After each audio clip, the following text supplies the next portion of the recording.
The season that the Pit vs Sora Deathbattle premiered in had a theme, and that theme was the top 10% most suggested and most popular Deathbattle matchup requests. Now, according to the creators, this particular matchup had been intended to happen for several years. So when this video was announced, all the expectations were pretty high. However, the actual fight and video was... Can I speak plainly?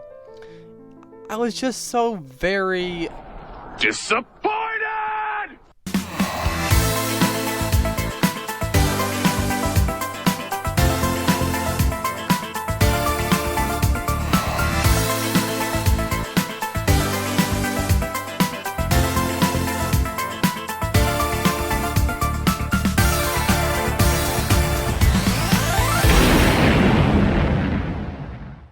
Hello Internet, Jojo here, and welcome to IdeaShock. As you might have guessed, today's video is another Deathbattle breakdown, Pit vs Sora. This fight had practically no major debate around it, and from what I could gather, most people agreed with the winner. However, there were some people that had a lot of concerns about the research. In fact, I was one of those people. So as usual, I say that like I've done a lot of these, we're going to go point by point discussing the research and results of the fight. If you didn't get it, there will be spoilers, as one would expect. You've been warned. In regards to power, Sora was shown to be able to cut through 7 stone buildings.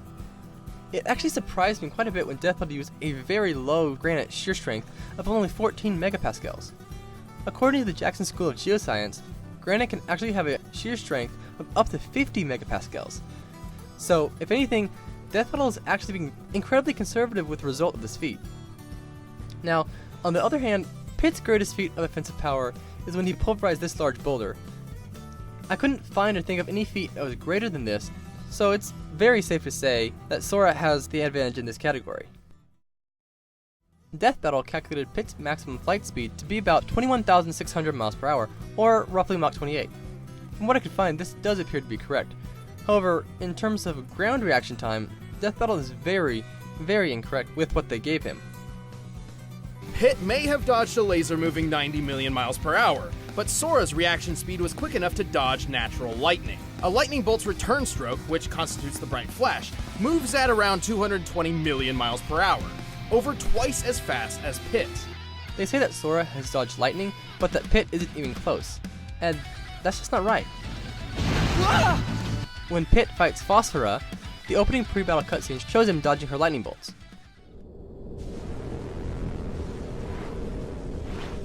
Hello there!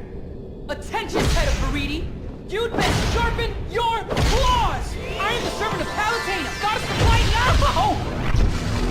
Enough blabbity blab. Now let's get to the main act! I am the servant of Palutena, goddess of light now! This makes it clear that he's able to react and dodge lightning.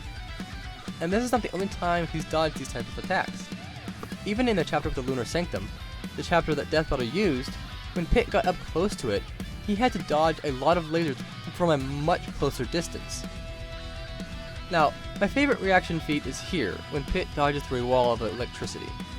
This doorway leads to one of the Zodiac chambers and is constantly pulsing lightning.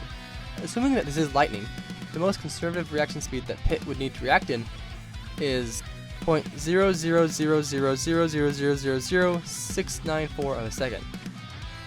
This is far faster than what Deathbattle showed Pit to be at, and puts him at speeds that are faster than what Deathbattle said that Sora was at. Deathbattle treats Sora dodging natural lightning as his maximum, even though it takes only 0.000153 of a second for the bolt to reach the ground. So, from that, we know Pit is far faster. One of my biggest pet peeves is when any character, whether I like them or not, is presented as being far weaker or far stronger than they actually are. In Uprising, Pit is constantly dodging light speed attacks from basic enemies. Enemies like Mudrone, Bagalo, Phosphora. You're basic. I am the servant of Palutena, goddess of light now! Many of these enemies are actually described as attacking with lasers. Wowza! Lasers seem like overkill. We usually get much bigger enemies here. Too bad Pit's just so tiny. Hey, I can hear you, you know. I don't know what logic Deathbattle used when they decided to ignore these feats, but that's why I'm here.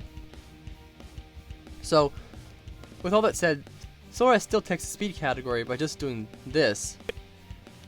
This shows that Sora is many times faster than Pit. Pit has taken hits from Hades, and while Deathbattle says that breaking a diamond pillar is only worth 30 tons of TNT, that doesn't seem right to me. Of course, I don't know what formula they used to get those results. So, while Deathbattle might be right, they also ignored the fact that Hades has punched Medusa so hard that it vaporized her. Medusa is about 2,750 times larger than a normal human female. For Hades to vaporize her, he would need to deal 1,950 tons of TNT in that one single hit. This is over 65 times greater than what Deathbattle gave him. And this is also not accounting for the inverse square law, but that's for a different video. I could explain exactly how I found this, but this isn't a true power episode. If you want a true power episode on Pit, maybe even Hades, subscribe and comment on which one you prefer. When Hades hit Pit, he did so with both arms. Because of that, it should most likely count for 2 hits and not just the one. Of course, this is not even mentioning that Pit has also faceplanted into a stone palace while moving at what is most likely relativistic speeds.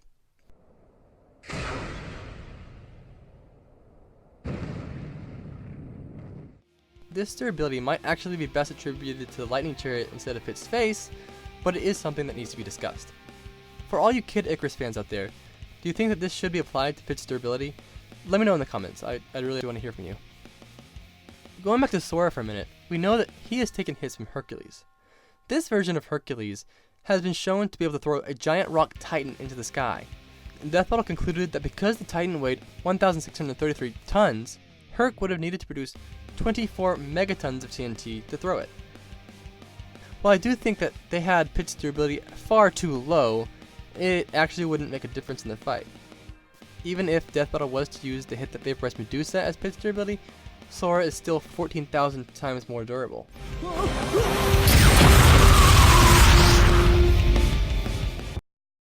The beam that actually killed Pit in the fight was the same beam that Sora used to shoot the moon. Deathbattle found that this beam would need to move at 128 times the speed of light to do this. For Sora to hit Pit with this beam, he would need to be within 10 meters. If you recall, this is using the low estimate for Pit's reaction time. If you don't recall, it's still the low estimate for Pit's reaction time. That's how math works. This means that this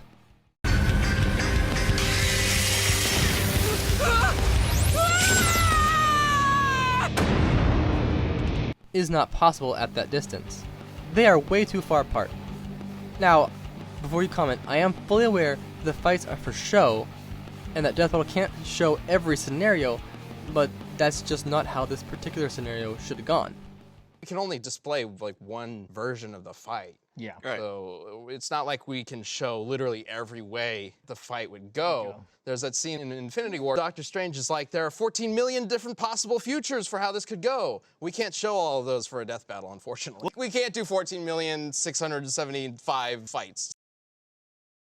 The Deathbattle cast talks about the Great Sacred Treasure not being applicable to this fight because there's not enough information to get a good measurement of its power. That's just not true. So generally, we didn't want to bring that into the fight because then with Sora, we'd have to introduce like the gummy ships. So we just kind of wanted a vehicle. Exactly. Yeah. Thing.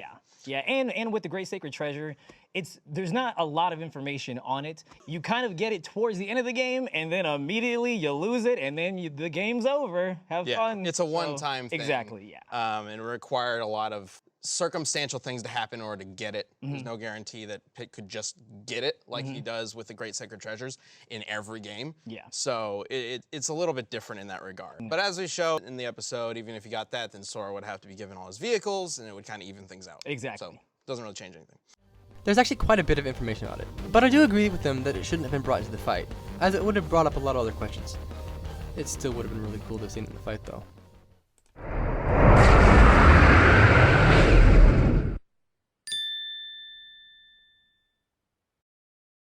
Pit has a massive arsenal of weapons, but the problem is, these weapons are all balanced. There's not going to be one weapon that is leagues more powerful than the others, until you include the 3 Sacred Treasures. This weapon is by far the best weapon Pit has in his arsenal, and it's probably more versatile than a lot of the Keyblades, as it can fire light speed attacks and homing attacks in rapid succession. However, Sora can still do this. and this makes it evident that few of Pit's attacks would ever make contact with Sora. Sora's keys may not be as versatile, but the amount that he has can probably counter a lot of Pit's weapons. Sora's victory is completely deserved due to his massive amount of advantages over Pit. This is not the stomp that Deathbattle presented. I don't know why or how Deathbattle got such different numbers than I did. I do know that one of the main editors, writers, and researchers didn't even finish the game. You were very involved in the Pit research, right? Sure was. So I got a chance to play the games, all three. They're pretty fun. My hand kind of hurts on Uprising. A lot of people try to say that's not a thing. It really is a thing. So. Wait, did you beat Uprising all the way? No, not all of it. I kind of ran out of time. Of course, he wasn't the only one that researched Pit, and I can't really blame him for missing the Zodiac Wall. It's a very obscure thing that is easily missed. It's hidden for a reason. However, when they completely misrepresent the fact that Pit has dealt with many laser and laser firing enemies, I have to go, actually... I am the servant of Palutena, goddess of light now! I do think that they measured Pit's reaction versus many of these lasers, but it came down to how they presented the information. And I don't think they presented it very well. Of course, I'm just the messenger, guys. Thanks for watching. Remember to stay spectacular. See you next time. JoJo out.